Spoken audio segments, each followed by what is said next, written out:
and welcome to the Nebraska Writers Guild Author Chat. My name is Victorine, and tonight on the show we have Janet Sobczyk. Thank you for coming, Janet.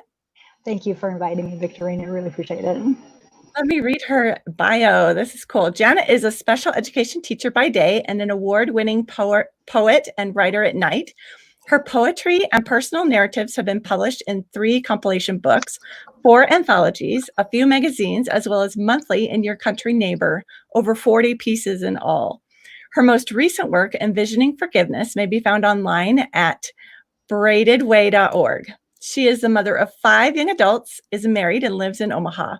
Her personal blog is momsmusingsblog.blogspot.com. Welcome. Tell us about yourself, Janet. Thank you. Well, that gives the whole outline of the writing part of it. I was born in Arizona, moved to Northeast Iowa, Mason City, Iowa, when I was about 4 with my family. I was raised there, so all of my childhood memories are, Midwest. And then when I graduated from high school, made the move to Nebraska. And I've been here ever since. So my whole adult life has been in Nebraska. So that's what I consider myself as a Nebraskan. Awesome.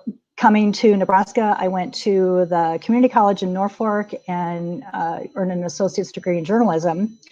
And then I came to Omaha to go to college for a little bit more journalism, some PR.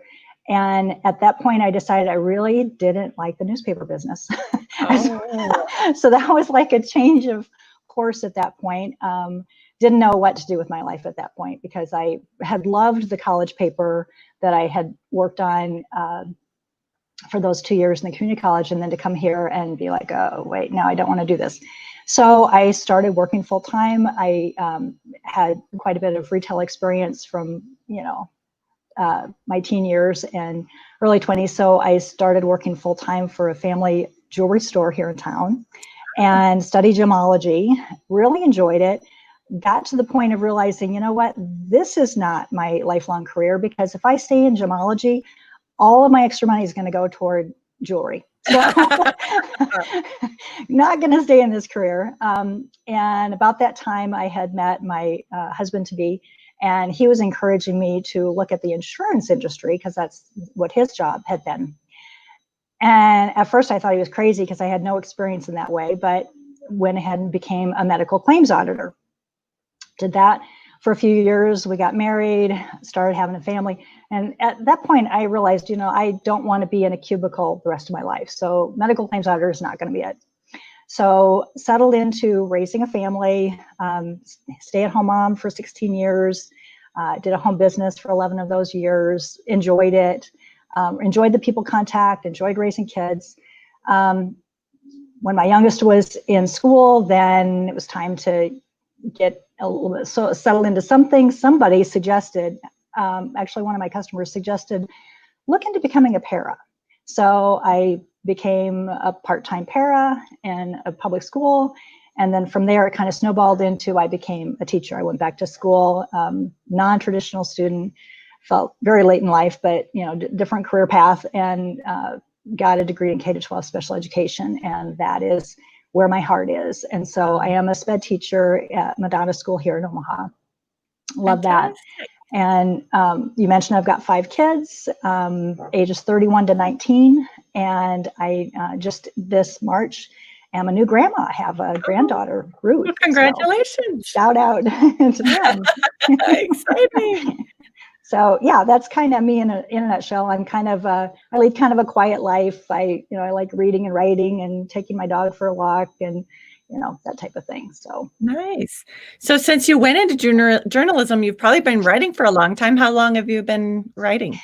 I remember writing stories in elementary school and in high school a little bit. I started to kind of dabble in poetry it was a little bit of that angsty teenager poetry at that time. And it was just exploring feelings. So it wasn't anything really good. But really, I would say the bug bit me when I was in the community college and was working on that college paper. And funny story is, my freshman year, they needed a columnist.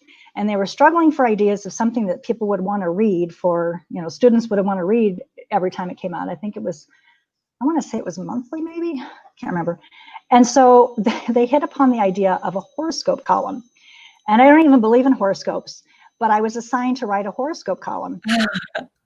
And so and it got to be this thing, because I would have students come up to me and say, "Oh, it was so true. How did you know?" And I'm like, "Oh my goodness." But what I would do is I would go to the library, and maybe back then it wasn't the internet, go to the library and pull out 3 women's magazines, and I would look at what they said. Okay, what does Leo say for, this month? And it always had a similar gist to it, which I'm thinking, oh, okay, maybe there's something to it, because it's really weird that it's a similar gist. So then I would put it into my own words what that gist was, and that's what it was. So that was kind of like my first feeling of, wow, somebody wanted to read what I had to say, and it wasn't even my own thought. So when I think about the phrase, write what you know, that's the really good example of not writing what I knew at all, but it gave me the bug, I think. So nice. So anyways, that's when I really kind of started writing. Then I had the dormant years of working full time, raising a family, not taking the time to do it. And I really wish that I had journaled more than I did through those years, because those are precious lost words as far as I'm concerned. Yeah. Anyway, so when I went back to college for the SPED degree, I took a lit class, and we had to analyze poetry. And I know that there were people in that class, it was just fulfilling a requirement, and they hated it.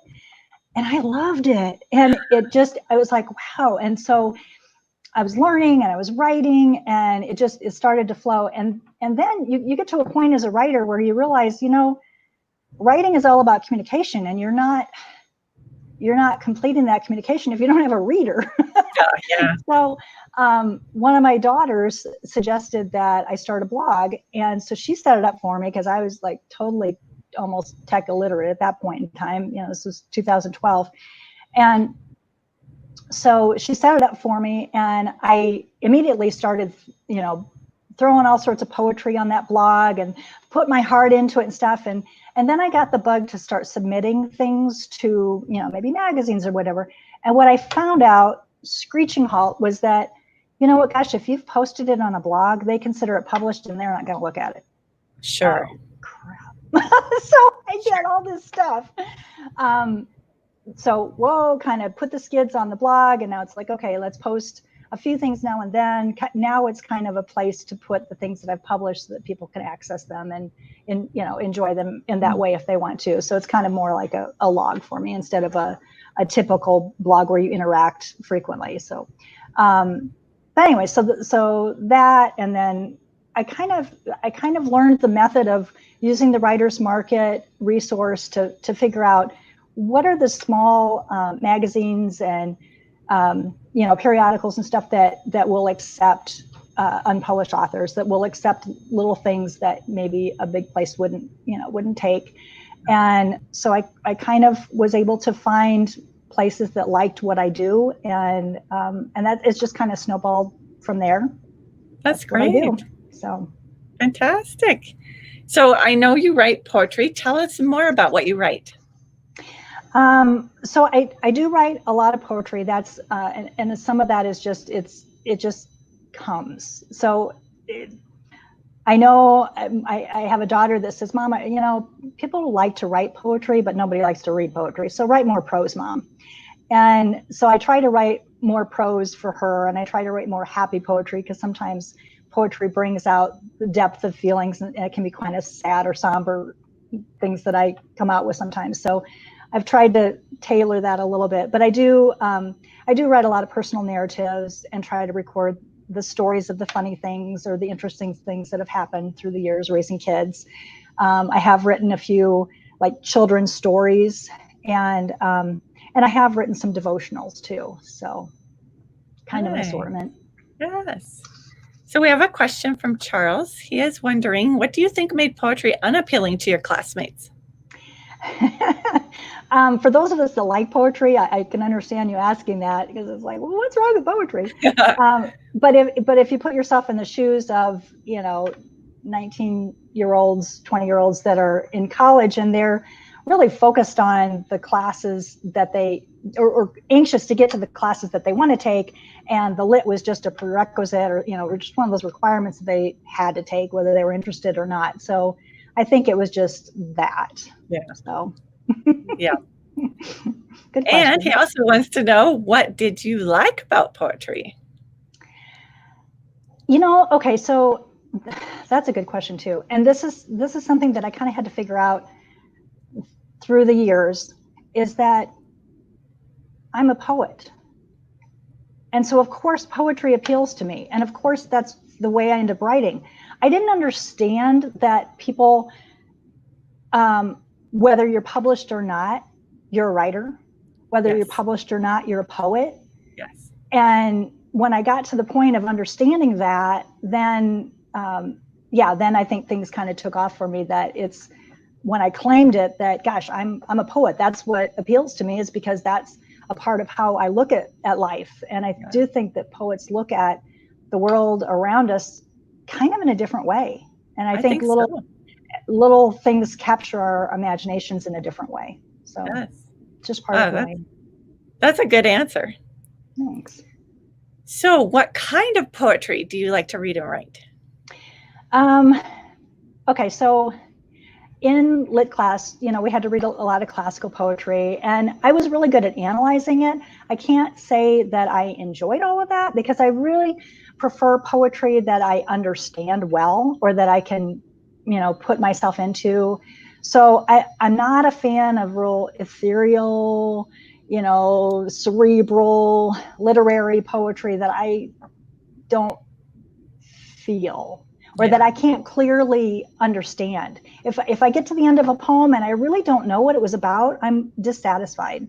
So I tend to like to read poetry that's more concrete, and I tend to write poetry that's way. And for a long time, I felt like that kind of poetry isn't good enough, because it's like too simple or something, So, but what turned me around on that was actually reading Twyla Hansen, and she was the Nebraska state poet. Let me see, I wrote it down, from 2013 to 2018. And when I came across her work, she does a lot of nature writing that really, exactly what she's talking about, and you feel it and you see it. And when I read her poetry, I thought, if she can be considered a good poet for that kind of poetry, then write what I write. There's nothing wrong with it. So that was kind of a turning point. That's what I like to read. That's the way I like to write. But I do like to experiment with, finding out about a different form. For example, I came across a form called the high bun, and it combines a haiku with prose. And so I've kind of gone off on a series of high buns that I call images. So I've got images of different people in my life. Like I've got one for each of my grandmothers. I've got one for my mom and dad, for my sister and my brother. Oops, he doesn't know that. I won't publish that one ever. But anyway, it's all very personal to me, but it's like memories that my kids are, if they ever look and say, gosh, I wonder what grandma so-and-so was like. Well, gosh, here's a high bun about her. Interesting. And that would be their great or great grandma, And so, so it's been fun to explore different forms of poetry and try to see if you can fit within those confines of that form, but then also do free form poetry, and whatever comes. And I like that too. Oh, so interesting. So where do you get your ideas for your poems? Okay, so I was thinking about that. It's like, where do ideas come from? And I mentioned the angsty teenager and writing to process your emotions. So sometimes it's totally feelings and how to cope with that. I like to write about nature. I like to write about people that I know, family. I also write, I guess I could describe them as snapshots. So maybe I see something and it can be fleeting, it can be brief, but for some reason it sticks in my mind. And then later it'll come out.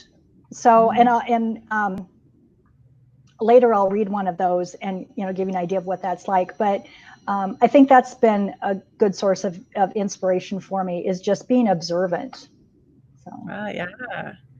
Lee is wondering, do you find inspiration from your special ed students? Yes, I do. In fact, one of the poems that, I think it's in this one. Yes. This was the Nebraska Writers Guild poetry chapbook. And the poem that I have in there is called Looking Cool in School.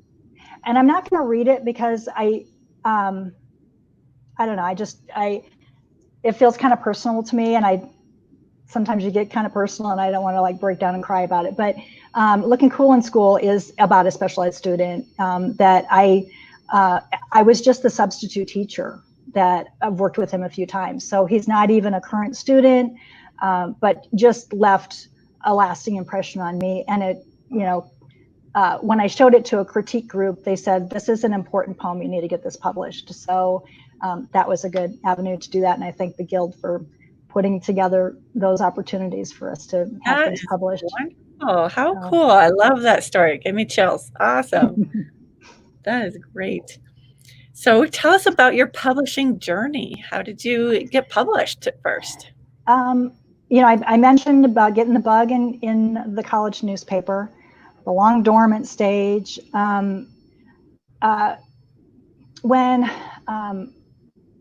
I have to stop and think, really the blog kind of kicked things off for me, and then using that as a stepping stone to start submitting to places, using the writer's market, kind of already talked about that. I think just finding the right little niches for me. For an example, this is an example. There's a magazine that is called Screamin' Mamas. And so some of my first published poems are in Screamin' Mamas. And one of my, I won one of their, or second place in one of their contests. Nice. So I think, getting a foot into a place that likes what you write and will accept more of it made a difference for me. And then years after that, then I came across this little publication that I dearly love, and it reminds me so much of my college newspaper because it literally looks like a college newspaper. Oh, it really does. And it's Your Country Neighbor, and so I happened to pick it up and find it, and just randomly emailed the editor and asked, do you accept contributions? And Stephen Hassler was very gracious and said, yes, I do. And I've been a contributing writer since 2018 for that. So I think, I think those are the things that kind of keep me going and just keep submitting. Oh, and that's one thing I learned early too, is that, when you're trying to submit to magazines, that's such a long time to wait to get an answer. I mean, it's, any query that you do for a book query or anything else, it's going to be a long wait. And so one of the tips that I learned early on is don't wait. Just keep writing, keep submitting, keep a log. And as you go along, you're just going to be surprised. Oh, here's an email. Wow, it's been published. And you're like, yay. So then you just keep going, and it's just a process, and it just kind of snowballs. And as long as you keep doing it and submitting it, then your odds are good that something's going to get published. Yeah, you're going to get rejections, and that happens, but gosh, you get used to that, and it's not a big deal anymore. You just figure that wasn't the right place, and I'm really thrilled if I hit it on the first try. That's amazing when that happens. So that's such great advice, to just keep going and don't wait. That's awesome. So what does your family think about your writing? I'm really blessed to have a supportive family. I can't say that they're always that interested. I mean, it is poetry after all. And, that's not up my husband's alley. And, like I say, I've got a daughter who says, write prose. I don't, really want to read the poetry. And I get that. But just to have the support of family that understands that this is a part of who I am, and I'm happier when I'm, doing it and pursuing it, and they support that. That means the world to me. And then to have taken the step and be brave enough to put on social media when I get something published, because I'm really pretty introverted, and so to put that out there is a big step for me, and to have people like it or read it and say, oh, I really liked that, whatever, that means a lot. But there's one thing that I want to say to, if I can give a message in this little space and time. I know that not every writer has a supportive family. And I know that there are people who write and don't feel like what they write is good enough. And I had some really good advice. And it wasn't that I was going to her with a problem, but it was just something that she was sharing at a writer's critique. And it was shared by this gal, Kat Crawford. And she wrote Buckets of Hope. She asked me for a piece for it. And so one of my prose pieces is in here. But what she said that stuck with me was, your family are not your fans. True. They see you as mom, grandma, wife, sister, friend, but you have your role in those relationships that they have a hard time seeing past. And so in order to be able to see yourself and your own value as a writer, you can't let it rest on their opinions. You can't let it be, oh, did you like this piece or not? And it's good to have people that you can take your work to, and within my family, there's a few, and I've got a very dear friend, shout out to Karen, who is willing to do that for me too. And you need that input. But I guess what Kat was saying was that if you are inspired to write, if you have the desire to write, then write. There's an audience, there's somebody that needs to hear what you're writing. So don't worry if it's not meeting, the approval of the people directly around you, that there's someone else out there that needs to hear that or see that or read that. So, yes. So anyway, I'll get off my soapbox. I love that. That's really good. So if you could travel back in time and talk to your younger self, what would you tell your younger writer self? Two things. One, keep writing. keep writing. And second of all, just don't be so afraid of what other people think. You're good enough. You really are. Good. That is very good for everybody to know.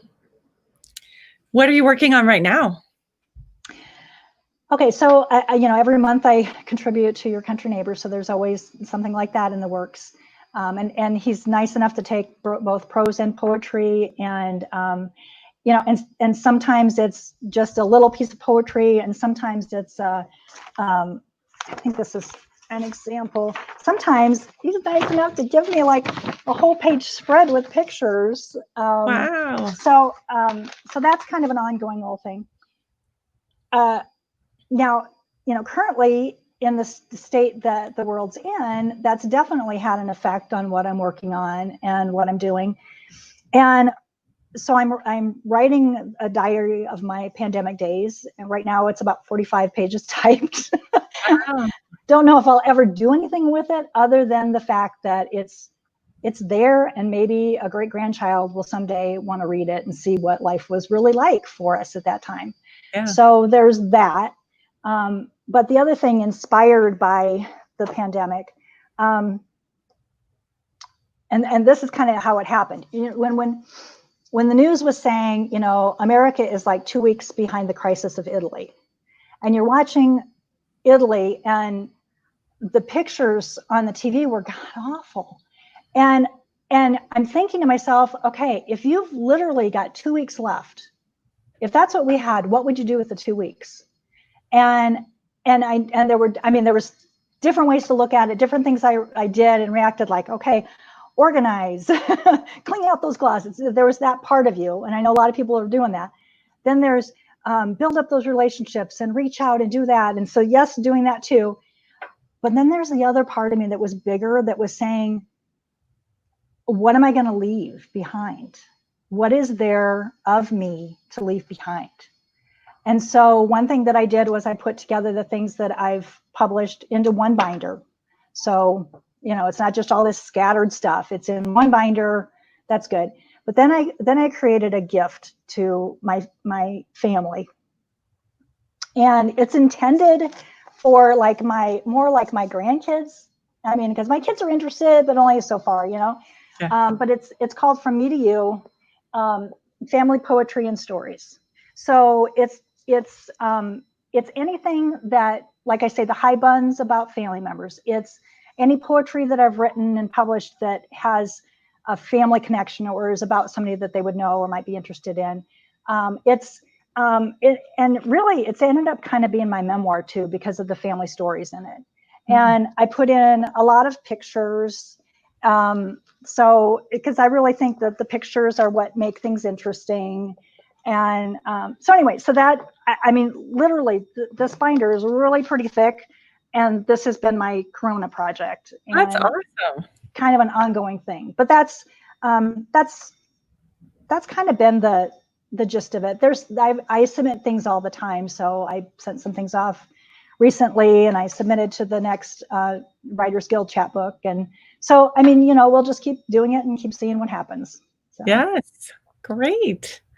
We have another couple of questions. Charles is wondering, you said you were inspired by the state poet laureate. How do you see the role for Nebraska writers, their role for the Nebraska writers? The state poet laureate, you know, I see that role as promoting poetry in general, making it accessible to people.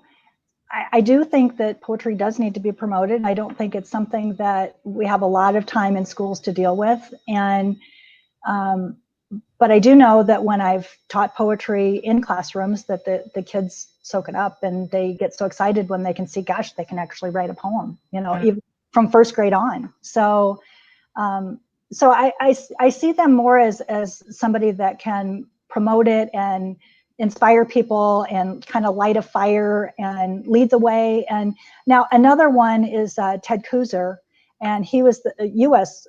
Poet Laureate. And I see he's got a column in the Omaha World Herald where he always highlights somebody else's poetry. So he's always scouting for poetry that he can you know, get out there. And I love that. So I think that's really cool for that part of that role. So. That is cool. All right, Lee is wondering, have you written any novels? It's funny because Victorine and I were just talking about that. I have written some children's stories that I have not yet pursued publication of, but that's on my bucket list. I do really, really want to get some of my children's stories published. I have one big novel idea that scares the bejeebies out of me, because it's going to take research. It's going to take a lot of time. And all these littler things that I do fit in very well with my schedule. But a big undertaking like that, I kind of feel like that's going to have to be my retirement project. So yes, maybe yep, someday. I totally get that. All right, would you like to read some of your work for us? I would. Okay, so I had a really hard time picking out things. But the first one I'm going to read, I've got about 5, maybe 6 things. The first one is published in Voices from the Plains, the Nebraska anthology, the Writers Guild. It was the first one. And this one is, what inspired this is I have an interest in birth order and how it affects personalities. I love nature, and I love my kids. So it's about all 3 of those things. And it's called Natural Order. It's a poem in 5 parts. So it's one of my lengthier things, but I've got 5 kids, so. Okay. Natural Order, firstborn. So tiny. She waited in my arms like a dandelion bud, almost bursting to taste fresh air, open to a big world. Grew quickly, dancing in the sunshine, brightening my life with a glowing smile, greeting each new day with her sunny disposition. changed overnight. Now a young woman, standing tall with poise, slender and graceful, letting the wind lead her away, new places to bloom. Second daughter. Like a newborn fawn, she stayed close to me, hid in my shadow, kept safe and sound. Too timid to go far alone, she'd scamper back to her own meadow. Now she's grown, like a graceful doe, makes her way, bounds through the forest, finding adventure. Still cautious, but brave, she'll always follow the call of her heart. Third child, first son. He was playful, charming as a kitten, happy, soft, cuddly, his sister's favorite pal. Even as a child, quiet, thoughtful, weighed the odds, the risks, taking the leads sometimes. Now he's a cheetah, full grown, lean, strong, can choose to stand out or blend into the crowd.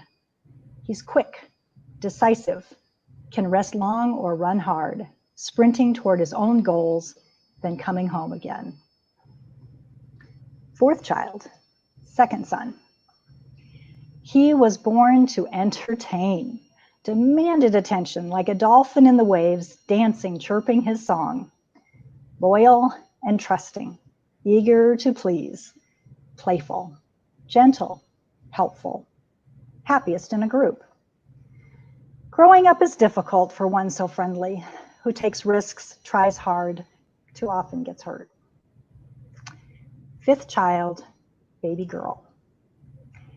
She is petite, fragile, slowly taking in the world like a caterpillar with almond eyes, tasting fresh spring leaves. Big changes lie ahead. She will test glistening wings, try new things, go new places. Who knows how high she'll soar? Thanks.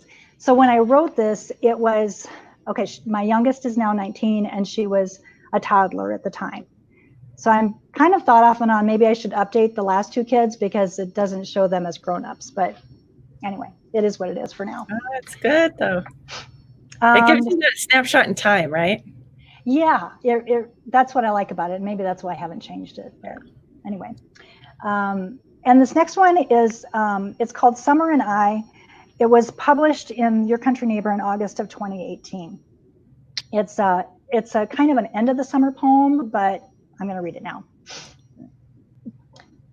We start at a leisurely stroll on a warm, sun-drenched path stretching to the horizon. No hurry, no worries, with plenty of plans and high hopes.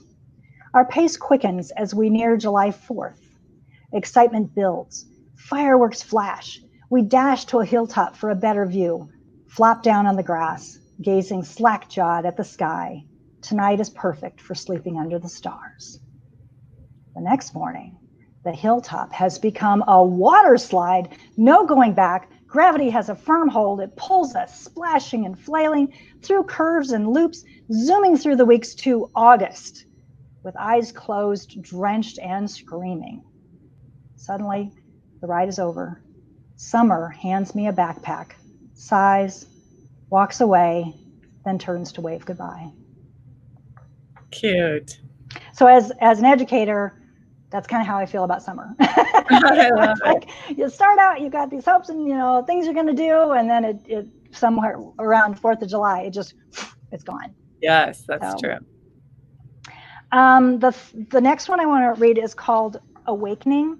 And this is dedicated to Maximo and Jeannie, who have taught me so much.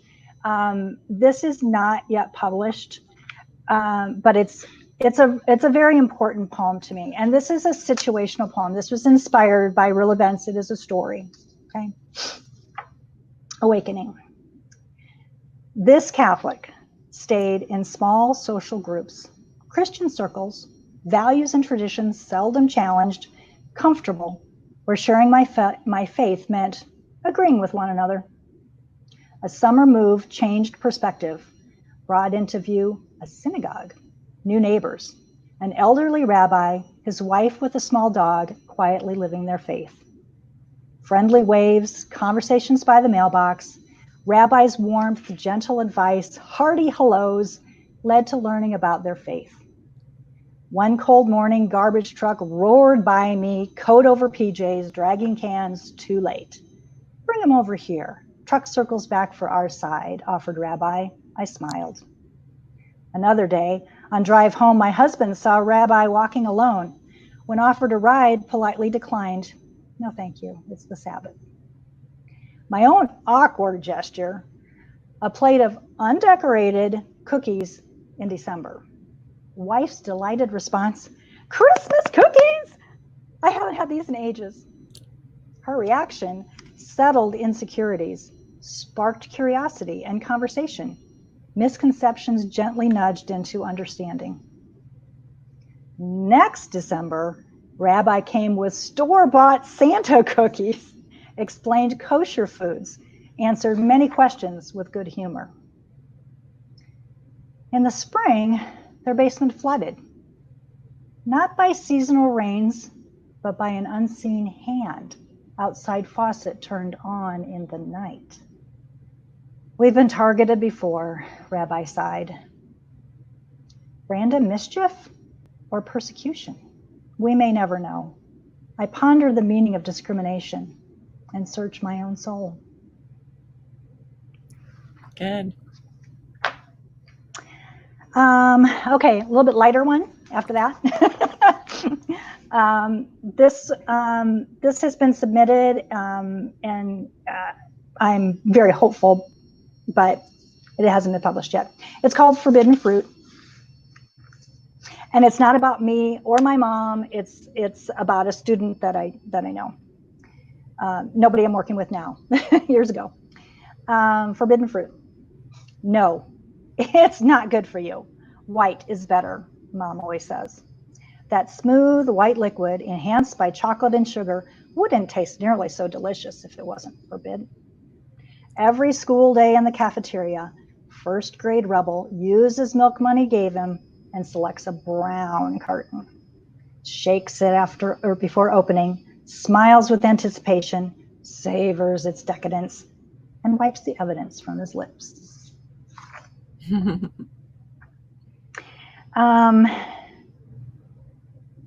Okay. How are we doing on time? Do I do one more or two more? Okay. You can do either one. Okay. This one is called Their Eyes, and it's published in the Fine Lines. David Martin is an Omaha editor. Okay. And this was autumn of 2017. So this was early success that felt really good. And this is an example of, I wanted it to be clear what it was about. And when I first had my daughter read it, she didn't get it at all. She went on a different path, and I understand how she went there, but it kind of frustrated me because it's like, I want you to know what it's about. So I had to add a word, newspaper, to try to get more clarity. Their eyes. Black and white, but mostly gray, close-ups. Some sharp, others grainy, smiling or pensive, shot in recent years showing stark reality, or chosen from the distant past looking well the way someone prefers to remember. Their eyes beg a look, one last time, at their faces, hearts, lives, to notice them, honor them, recognize human frailty. Spend a moment pondering the brevity of life. Youngsters don't give this newspaper page a glance. Don't think it will ever touch them. As people age, it pulls like a magnet. Loved ones leave, acquaintances too. Photos and words serve a purpose beyond announcing arrangements. Call out like Jacob Marley, a warning. Look into their eyes and listen. Nice. Okay, and that's one that I would consider a snapshot, and so is the forbidden fruit about the student. It's like I was looking at the newspaper obituary, and there's just something about it that sticks in your mind, and that's the inspiration, how that works. Yeah. Cool. The last one that I'll do is this one's dedicated to my sister Sue. she's the one with warm hands in this poem. This was also submitted to the Nebraska Writers Guild chapbook that they're putting out this year. I don't know yet if it's been accepted. But I wrote this during like the worst part of the pandemic for me. We'd had a loss in the family, and just before the pandemic, quarantine hit. And so it was just trying to process the emotions of all that. It's called Healing.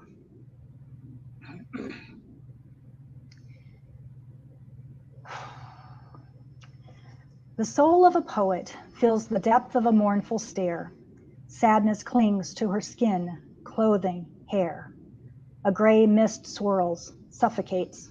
She stands frozen, waits. Grief gently takes her hand, leads to a dark, cold land of confusion, despair, where unanswered questions fill the air.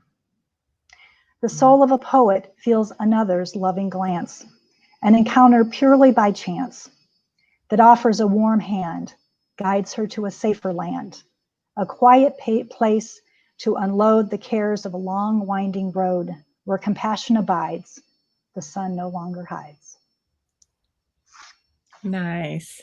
That's it. Your poetry is so good. It just, it's so visual and, like you said, very relatable, and you know exactly what the poems are about. And we so appreciate you coming on this show and sharing your work with us. This has been wonderful.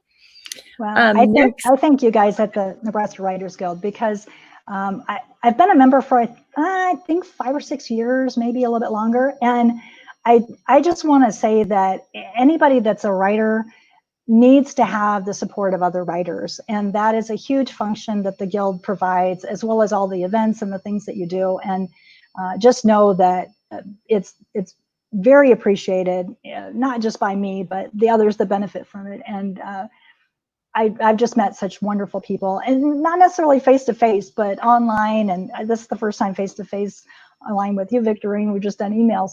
So, but it's just a wonderful supportive community, and the resources available there are tremendous. So it gives courage to move forward with writing when you know that you're not alone. So thank you for that.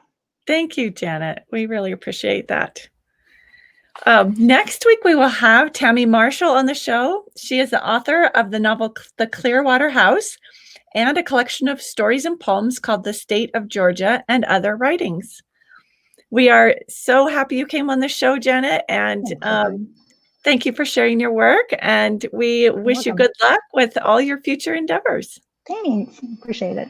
All right. Thank you so much, everybody. And thank you for watching. If you enjoyed the show, go ahead and click subscribe if you're on YouTube, and we'll see you guys next week.